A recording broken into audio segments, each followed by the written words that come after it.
2021 की ACF RFO की परीक्षा में 15वीं रैंक हासिल की है और इस पे मेरा चयन रेंज फॉरेस्ट ऑफिसर के पद पे हुआ है।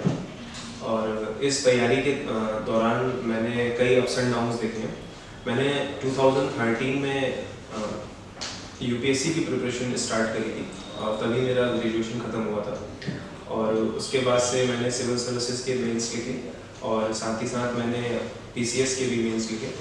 और 2021 और 2018 के PCS के मैंने इंटरव्यूज़ दिए और ये जर्नी बहुत ही ज़्यादा पेशेंस मांगती है और साथ ही साथ विभिन्न विषयों की जानकारी, प्रीलिम्स, मेंस, इंटरव्यू, ये तीन चरणों का जो पेशेंस हमको डेवलप करना होता है, ये बहुत ही कठिन होता है।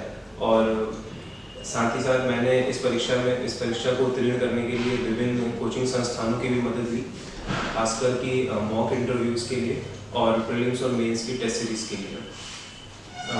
प्रीलिम्स को क्वालिफाई करने के लिए मैं ये कहना चाहूँगा कि जितने ज़्यादा से ज़्यादा मॉक्स लगाएंगे उतना ज़्यादा बेनिफिट होगा, क्योंकि एक बार स्टैंडर्ड बुक्स को पढ़ने के बाद अगर हम मॉक इंटरव्यूज़ नहीं करते हैं तो हम रीजनिंग पावर डेवलप नहीं कर पाते हैं क्वेश्चंस के बीच में। और उस रीजनिंग पावर को डेवलप करने के लिए हमें मॉक इंटरव्यूज़ का बहुत सहारा लेना पड़ता है। खासकर कि आप किसी भी संस्थान के मॉक इंटरव्यूज़ को ज्वाइन करिए, उसको बहुत ही रेगुलरली क्वेश्चंस को अटेम्प्ट करिए और फिर उनको इवैल्यूएशन करिए कि कहाँ पे मेरी मुझसे गलतियाँ हुई हैं और अगले टेस्ट में उनको सुधार करने का प्रयास करिए। तो mock interviews is the key for the prelims exam.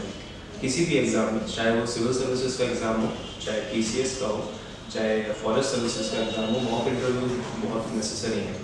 इसके अलावा मेंस के लिए हमको ज़्यादा से ज़्यादा शॉर्ट नोट्स डेवलप करने के लिए प्रयास करिए। जितने ज़्यादा शॉर्ट नोट्स बनाएंगे उतना ज़्यादा बेनिफिशियल होगा।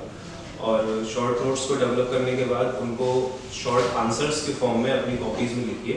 और साथ ही साथ मेंस की टेस्ट सीरीज ज्वाइन करने से हम उन आंसर्स को इवेल्युएट कर पाते हैं अपने नज़रिए से भी और जो भी PCS में जो कॉपीज चेक होती हैं उनके नज़रिए से भी। साथ साथ मैंने जो ये परीक्षा अभी क्वालिफाई करी है, इसके लिए मैंने प्रीलिम्स, मेंस और उसके बाद इंटरव्यू दिया।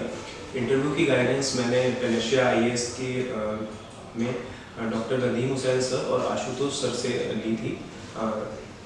डॉक्टर नदीम हुसैन सर ने मुझे फॉरेस्ट डिपार्टमेंट की और फॉरेस्ट से रिलेटेड जो भी इम्पॉर्टेंट टॉपिक्स हैं और जो इश्यूज़ हैं जो फॉरेस्ट डिपार्टमेंट और जो फॉरेस्ट लैंड के इश्यूज़ होते हैं उनको उन्होंने एड्रेस किया था।